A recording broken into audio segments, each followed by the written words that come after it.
Good morning, class 11. Today, in another lecture of thermodynamics, we are going to study about the energy exchange. Now, energy exchange in thermodynamics is done by only two quantities, and that is heat and work. ठीक है बेटा, one by one we are going to study about these two, and the first one is work done. Now you must heard in your junior classes about work done. Work done is the can be defined as the force into displacement, or work done can also be defined as the electrical work done can also be defined as the charge and potential charge multiplied by potential difference. But here we are going to discuss only about the mechanical work done in gaseous system. ठीक है, तो हम सिर्फ mechanical work की बात करेंगे और जो कि गैसियस सिस्टम में करेंगे ना. The formula of work done in mechanical work in gaseous system is minus P external into delta V, where P external means is the external pressure multiplied by change in volume. बच्चे delta का मतलब होता है change, तो work done क्या है? That is change in volume multiplied by external pressure. Now I will explain it to you first of all कि कैसे हम इसमें symbol conventions करते हैं work done में. So just have a look here. Suppose I have taken a container in which there is gas filled inside it, and above it I applied a piston, and with the help of the piston I applied a external pressure on gas whose pressure is P gaseous. Internal pressure कितना? P gas, which is applied on the upward direction, whereas P external with the external pressure is applied with the help of piston as shown in the diagram. ठीक है. Now the first case we will take, and that will be the expansion one. तो अगर बेटा P external applied pressure equals to internal pressure हो जाएगा तो ये equilibrium में आ जाएगा. But if we applied a lesser or decrease in external pressure, then what will happen? The gas will expand. वो क्या करेगी? Expand करेगी. As the gas will expand, the volume will increase. Volume भी increase करेगा, and if volume will increase, then delta V, change in volume, will be positive because final minus initial will be more. अब इन this one case बेटा, जब volume बढ़ रहा है तो work done जो हो रहा है वो बाय द गैस हो रहा है. मींस जो एनर्जी हो रही है वो क्या हो रही है? आपकी रिड्यूस हो रही है. ठीक है ना, और ट्रांसफर हो रही है सिस्टम में. Am I clear? तो इसका मतलब वर्क डन बाय गैस क्या हो जाएगा? नेगेटिव हो जाएगा इस केस में. दोबारा समझाती हूँ. जब एक्सपेंशन हुई तो वॉल्यूम इंक्रीज हुआ. अब जब वॉल्यूम इंक्रीज हो रहा है तो work done by gas, gas जो है वो ट्रांसफर कर रही है एनर्जी. इट मीन्स कि वर्क डन क्या होगा? इनिशियली से फाइनल वाले का कम हो जाएगा, and that's why we can say it will be in negative. ठीक है. Where as in the another one case, माने कि कंप्रेशन में, अब जब एक्सटर्नल प्रेशर जो होगा ज़्यादा लगाएंगे, apply, if we apply more external pressure then internal pressure on a gas, then gas will compress. Gas क्या हो जाएगी? कंप्रेस हो जाएगी, कम हो जाएगी यहाँ पे. ठीक है ना. And when it gets reduced, then it means work is done on gas. Work किस पर हो रहा है? आप क्योंकि एक्सटर्नल प्रेशर लग रहा है तो ये ऑन गैस हो रहा है. इन that one case when it goes on compressing, तो वॉल्यूम भी क्या हो गया? रिड्यूस हो गया. It means delta we will be क्या हो जाएगा?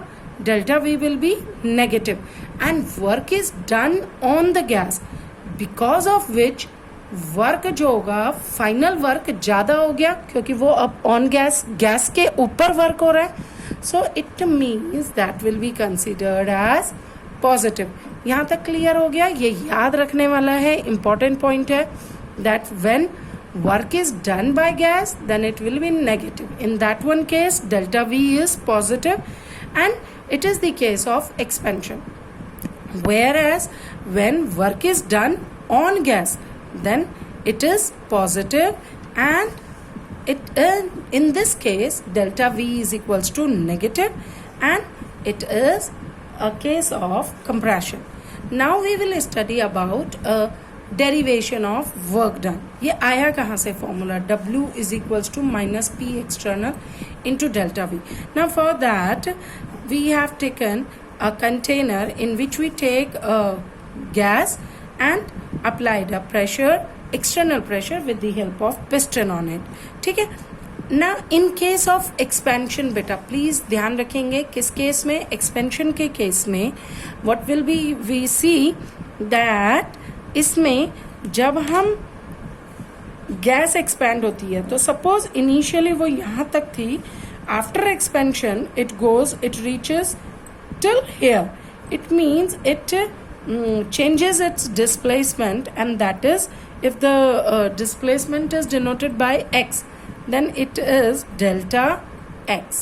कितना किया उसने? expand delta x. change in displacement, change in distance जो आया वो कितना आया? delta x. माने इनिशियली यहाँ पर तक था गैस और फाइनली यहाँ तक आ गया, तो इन दोनों का डिफरेंस हमें क्या दे रहा है? delta x. Now the area means the region which is covered by the gas, that is denoted by the symbol A, and it is the area. Here beta all of us we know, हमने ये तो छोटी classes में भी किया हुआ है, that pressure is equals to force upon area. Pressure क्या होता है? Force upon area. और हमें मालूम है एरिया क्या है हमारा? A. डिस्प्लेसमेंट कितना किया है? Delta x. W is equals to फॉर्मूले के अकॉर्डिंग क्या होता है? Minus f into displacement. यह हमने ऑलरेडी पढ़ा हुआ है.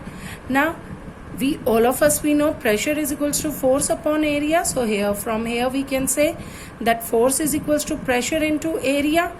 सो here I can write down that work done is equals to minus P into A into delta x. तो इसको मैं यहाँ पे माइनस पी इंटू डेल्टा भी लिख सकती हूँ. अब आप पूछ रहे हो हाउ मैम इट बिकम्स? ना area is equals to all of us we know length into breadth, और डेल्टा एक्स इज ऑल्सो क्या है आपका? चेंज इन वॉल्यूम है या चेंज इन डिस्प्लेसमेंट, डिस्टेंस है. तो length into volume is equals to length into breadth into height है, and all of these are the types of distances. तो area into x माने area into length, that also gives us volume, and it is P into delta V. ठीक है. So work done is equals to minus P, क्योंकि expansion का case है, work is done on the work is done on gas हो रहा है, तो that's why it will be क्या हो जाएगा? Work is done by gas हो रहा है, so it will be negative in this one case, expansion के केस में. Is it clear? अब अगर बेटा हम इसमें कहते हैं कि वर्क जो है, ठीक है, देयर इज डेल्टा वी है, तो if it changes from V1 to V2, क्या है? If it changes from V1 to V2, then work done is equals to minus integral of P external into dV. D क्या है? Small change in volume. जब आपकी limit लगी हो कि छोटा सा आपका वॉल्यूम चेंज हुआ है, so in that one case we also instead of using this formula we can also use this formula. ये कब होगा?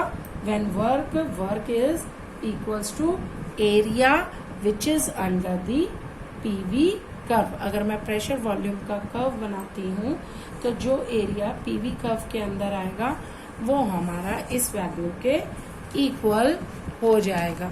इज इट ओके बच्चे to everyone? Now the another one term which we are going to discuss in today, हम अगली जो parameter या quantity detail में करने वाले हैं बेटा, दैट इज हीट. वो क्या है अब हमारी? हीट. ना heat is a form of energy. Heat भी बेसिकली क्या है? Heat is form of energy है. ठीक है बच्चे, heat is a form of energy है.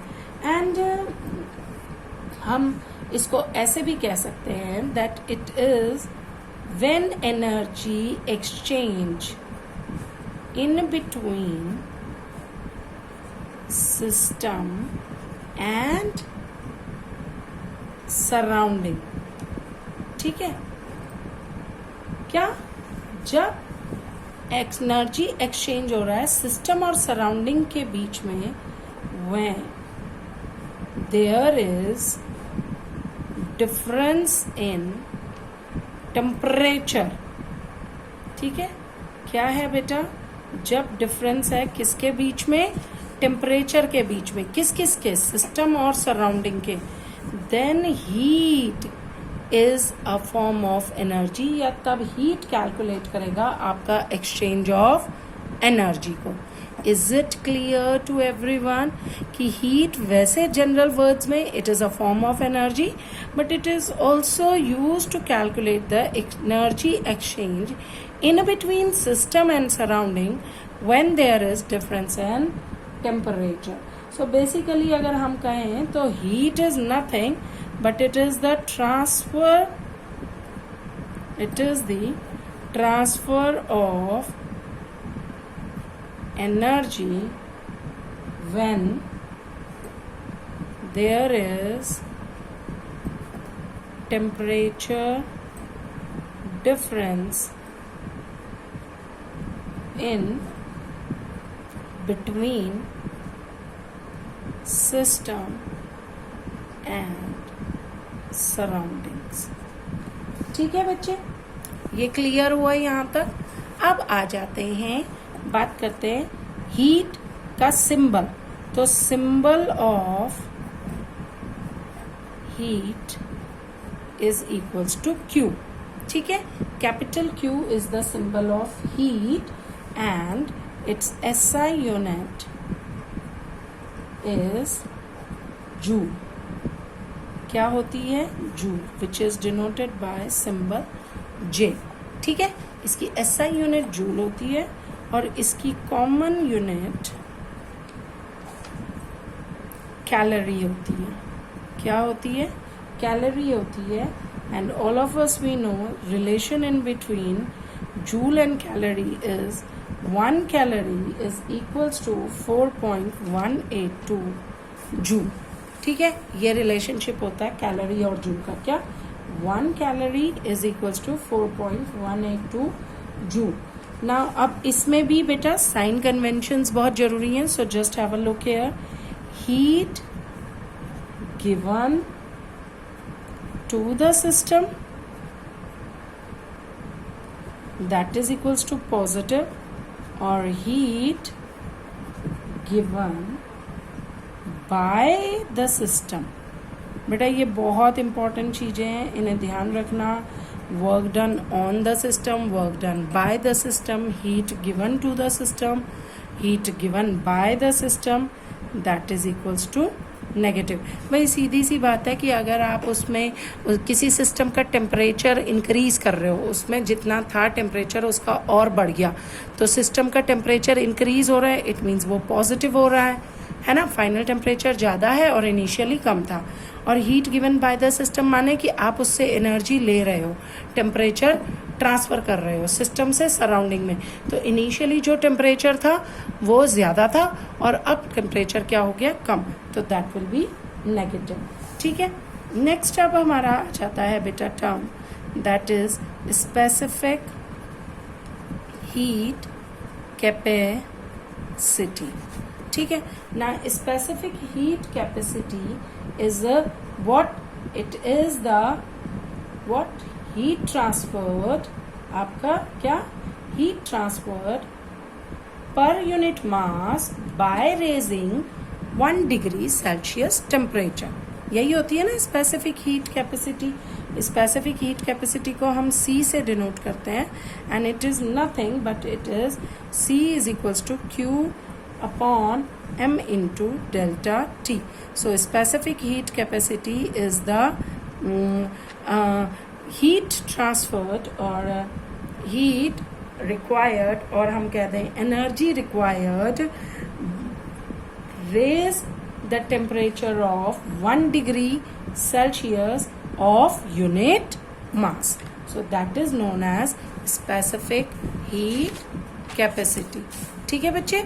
Here it is okay with you ना। अगर हम बात करते हैं, ये फॉर्मूला मैंने कहा C is equals to Q upon M into delta T की अगर मैं बात कर रही हूँ, just have a look here, then C specific means particular है, किसी के लिए कांस्टेंट वैल्यू है। ऑब्वियसली ये कांस्टेंट वैल्यू अगर आप टेम्परेचर चेंज करोगे तो इन्वर्सली प्रोपोर्शनल है, तो ये चेंज होती जाएगी, बट कम होती है, उतना ज़्यादा नहीं होती।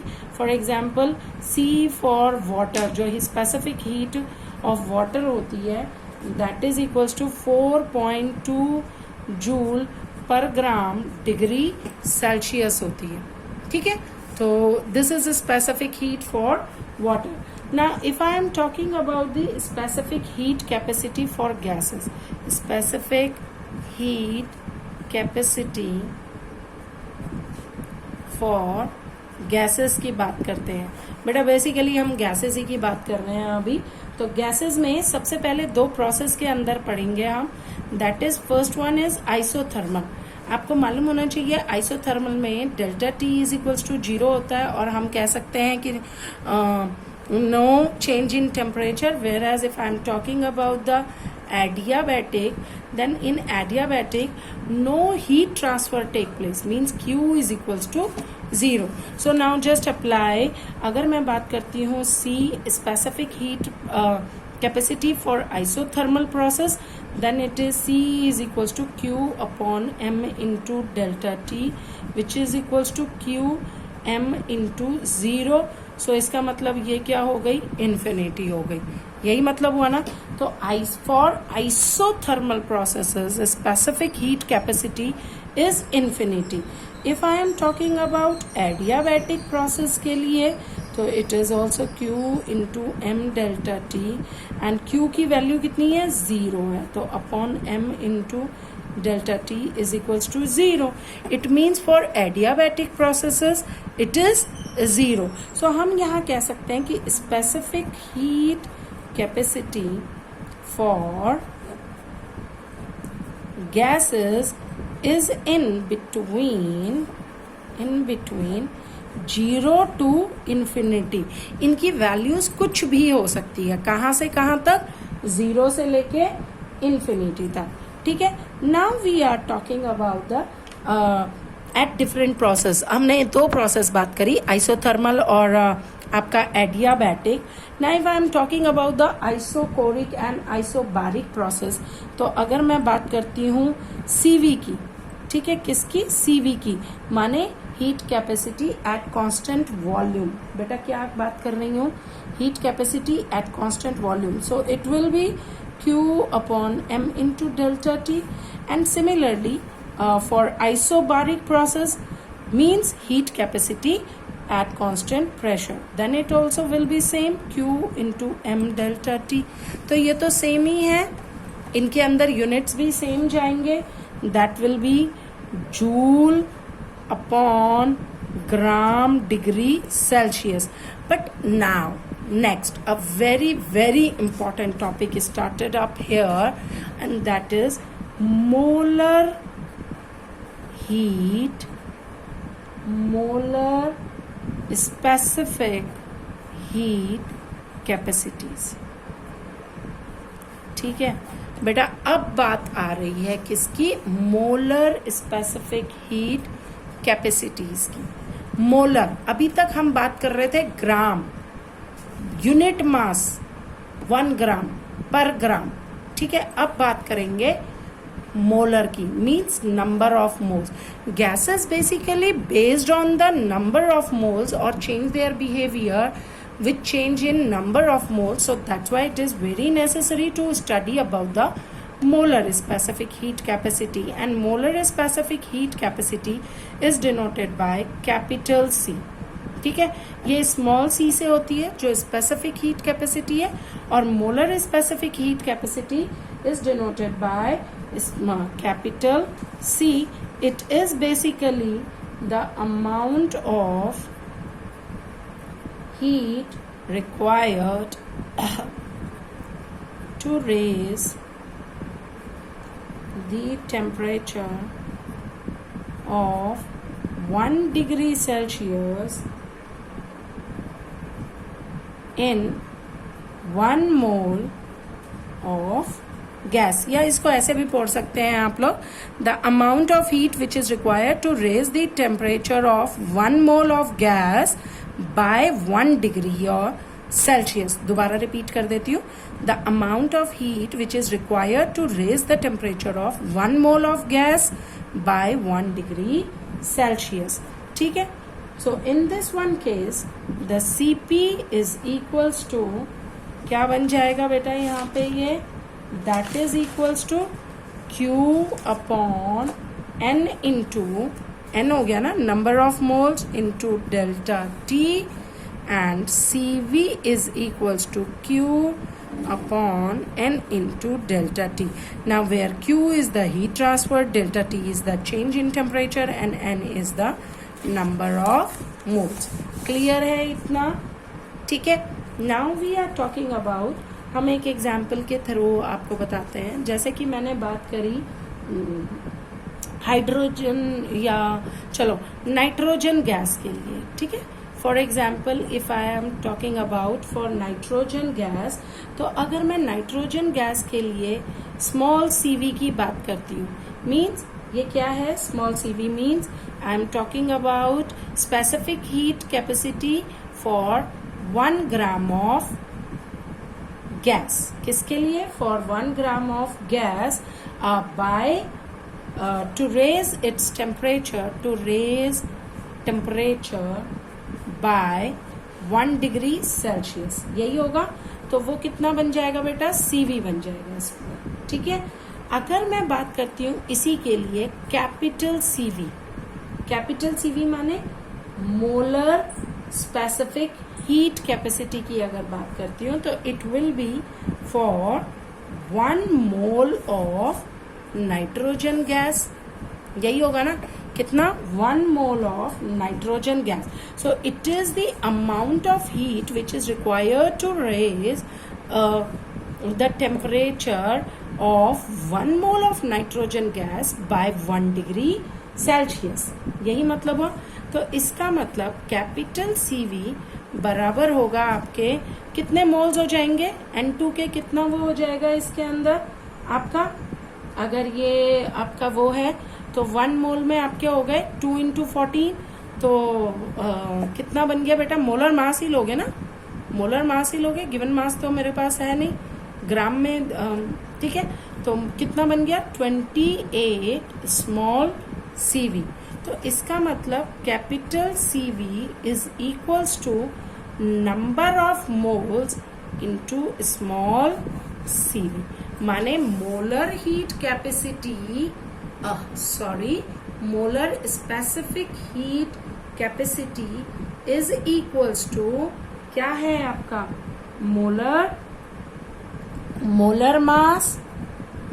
मास into specific heat capacity at constant volume. ऐसे ही आपका बन जाएगा molar specific heat at constant pressure is equals to molar mass into specific heat at constant pressure. Am I clear? ठीक है। और एक रिलेशन और होता है, इसका भी डेरिवेशन नहीं है हमारे पास, that this Cp minus CV is equals to R। क्या? Cp minus CV is equals to R। ठीक है बेटा, that is are another one relationship, that molar specific heat capacity at constant pressure minus क्या, molar heat capacity at constant volume, that is equals to R, gas constant. ठीक है बच्चे, यहाँ पर तक क्लियर? So that's it. यहाँ पर हम एक चीज और करेंगे, दैट इज अभी Cp minus CV is equals to R हो गया है हमारा। ठीक है, अब यहाँ पे मैं आपको एक चीज और बता दूं कि जो आपकी हमने ये पहले ही पढ़ लिया है, that Q is equals to आपका क्या होता है, that C is equals to Q upon M into delta T होता है, तो यहाँ से मैं ये भी कह सकती हूँ कि Q is equals to C into M into delta T हो सकता है। और अगर मैं मास को क्या कर दूँ, यूनिट मास कर दूँ, तो मैं यहाँ पे इसको ऐसे लिख सकती हूँ, C इंटू डेल्टा टी भी लिख सकती हूँ बेटा। तो CP CV का रिलेशनशिप हम इस तरीके से भी निकाल सकते हैं। अगर मुझे आइडियल गैस के लिए निकालना है तो उसके लिए मैं ऐसे भी फाइंड आउट कर सकती हूँ इसको, दैट QV, ठीक है, QV is heat transfer at what heat transfer your at constant volume, that is equals to CV into delta T, and heat transfer at constant pressure, that is equals to CP into delta T। CV delta T होता है बेटा internal change in internal energy, और CP delta T होता है change in enthalpy. ये वैसे हम बाद में भी अगली वीडियो में मैं डिटेल में बताऊंगी इसको, ठीक है, बट अभी के लिए हम इसे ऐसे कर सकते हैं that this is delta U and delta H। हमें ये एक रिलेशन हमने पहले पढ़ा हुआ है, that delta H is equals to delta U plus P delta V। तो यहाँ से मैं कह सकती हूँ, और PV is equals to RT भी होता है, तो मैं इसको ऐसे भी लिख सकती हूँ, delta U plus delta RT। ये भी कर सकते हैं because PV is equals to NRT होता है, और अगर नंबर ऑफ मोल्स आपके 1 ले लिए जाए, N इज इक्वल्स टू 1 ले लिया जाए, तो ये RT के बराबर हो जाएगा आपका, ठीक है। तो ये RT हो गया, तो यहाँ पे ये बन जाएगा delta U plus R into delta T। तो therefore delta H is equals to delta U plus R delta T। ये भी कर सकते हैं। तो अब इनकी वैल्यूज रख लीजिए बेटा सबकी इसके अंदर। तो आपको मालूम ही है डेल्टा H की वैल्यू होती है क्या, CP delta T is equals to delta U की वैल्यू है CV delta T plus R delta T। Delta T common निकाल लो दोनों साइड से, तो ये बन जाएगा CV प्लस